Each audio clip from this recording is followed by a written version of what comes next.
Hello दोस्तों, स्वागत है आप सभी का इस चैनल अनलिमिटेड एजुकेशन पे। मैं हूं अभिजीत कुमार और बात करने जा रहा हूं आपका जीडीसीई एएलपी वैकेंसी के बारे में। आपका जो है जीडीसीई में एएलपी का वैकेंसी आया हुआ है लगभग 238 पोस्ट पे। तो अच्छे से देखो, मैं यहाँ पे सब कुछ बता दूंगा। Complete details, selection process, exam pattern, syllabus and strategy, कैसे आपको प्रिपरेशन करना है कि आप लोअर ग्रेड पे से हायर ग्रेड पे का जॉब आसानी से ले सकते हो। याद रखना, ये जीडीसीई जो होता है वो डिपार्टमेंटल एग्जाम होता है।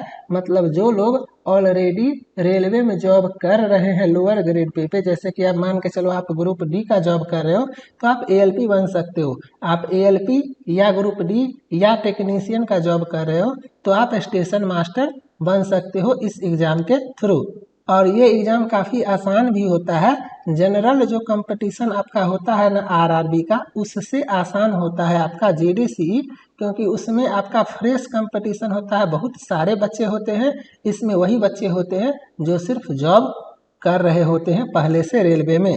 तो सिंपल सी बात है, रेलवे में जॉब पहले से करते रहते हैं, उनका प्रिपरेशन छूट जाता है, पढ़ाई लिखाई छूट जाता है, तो कट ऑफ काफ़ी कम चला जाता है और आप आसानी से थोड़ा सा पढ़ के जो है ये प्रमोशनल जॉब ले सकते हो।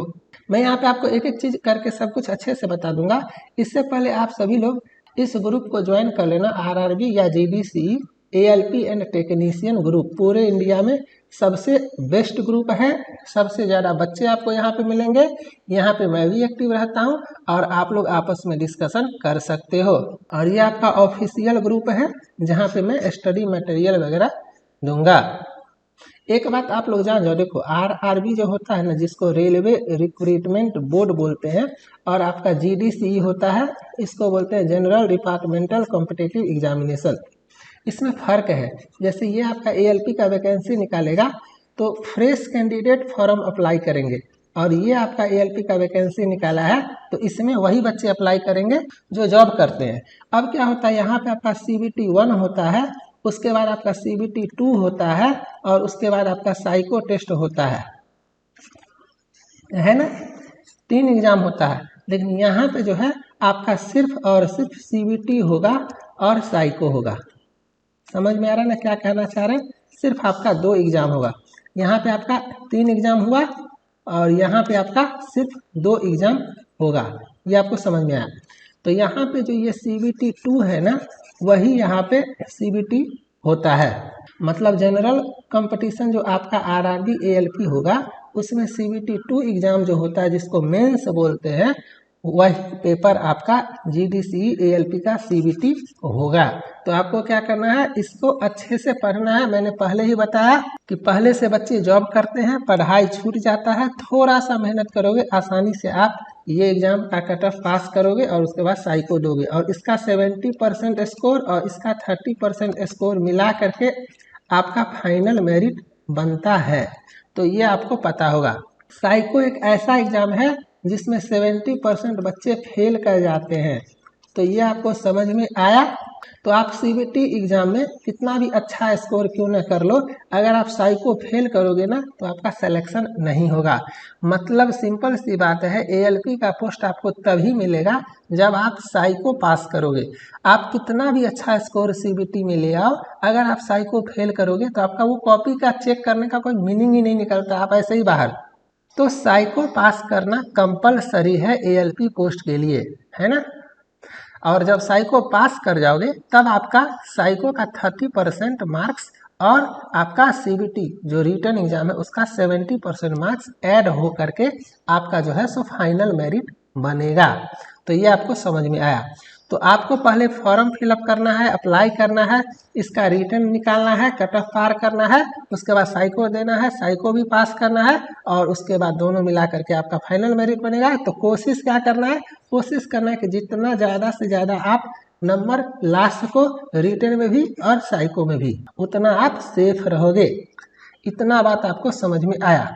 अब थोड़ा सा मैं वैकेंसी दिखाता हूँ। आपका RRC जयपुर जो जीडीसी होता है वो RRC रेलवे रिक्रूटमेंट सेल लेता है, और जो जनरल होता है वो आपका RRB रेलवे रिक्रूटमेंट बोर्ड लेता है। ठीक है, तो यहाँ पे ये फर्स्ट वाला आप देख सकते हो, ये आपका click here for online application जो है आपका जीडीसी नोटिफिकेशन नंबर, ये आपका 2023 का वैकेंसी है, ये आया हुआ है।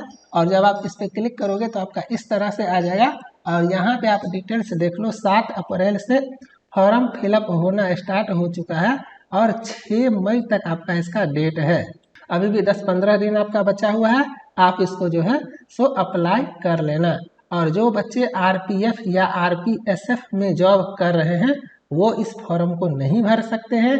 जो एएलपी के ग्रेड पे, एएलपी का ग्रेड पे 1900 है ना, तो इसके ग्रेड पे से ऊपर के ग्रेड पे जॉब कर रहे हैं वो ये फॉर्म नहीं भर सकते हैं।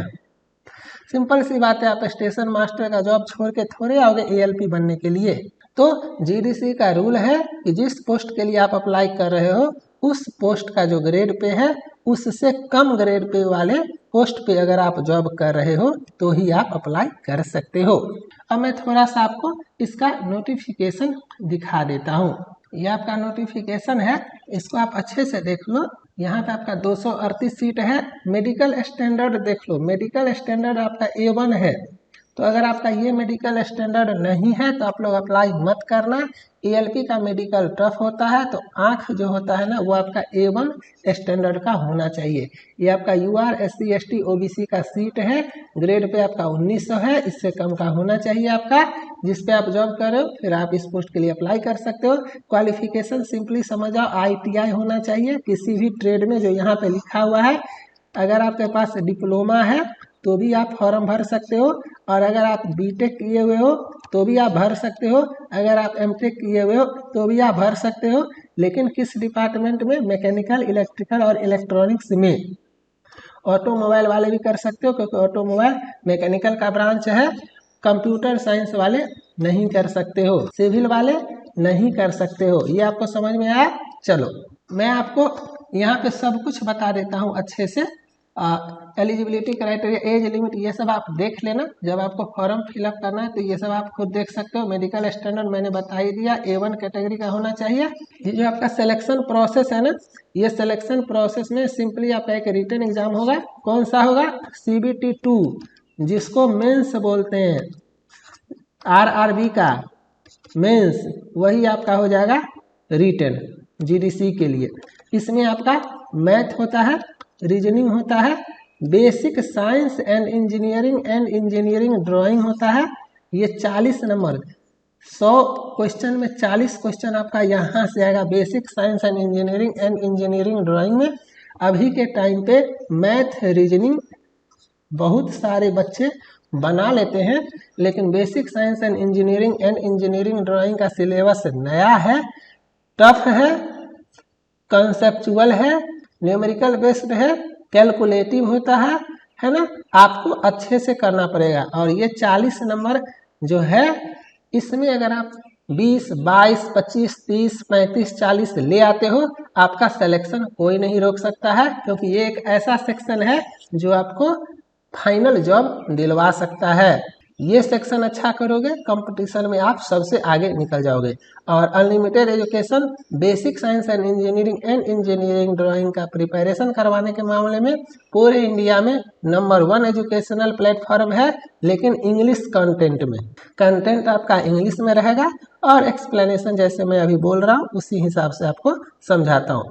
तो हमेशा एक बात याद रखना, basic science and engineering drawing अगर आपको पढ़ना हो तब, और साइको टेस्ट जो इसके बाद होगा, साइको टेस्ट, ये दोनों के लिए अनलिमिटेड एजुकेशन बेस्ट है। तो साइको टेस्ट का प्रिपरेशन भी आपको अनलिमिटेड एजुकेशन से करना है, और basic science and engineering drawing का प्रिपरेशन भी आपको अनलिमिटेड एजुकेशन से करना है। ये दोनों का लिंक मैं डिस्क्रिप्शन में डाल देता हूँ, वहाँ से कोर्स में इनरोल हो जाओ और अपना प्रिपरेशन करो। कंटेंट देख लो, यहाँ पे इस तरह से है, basic science and engineering drawing complete course.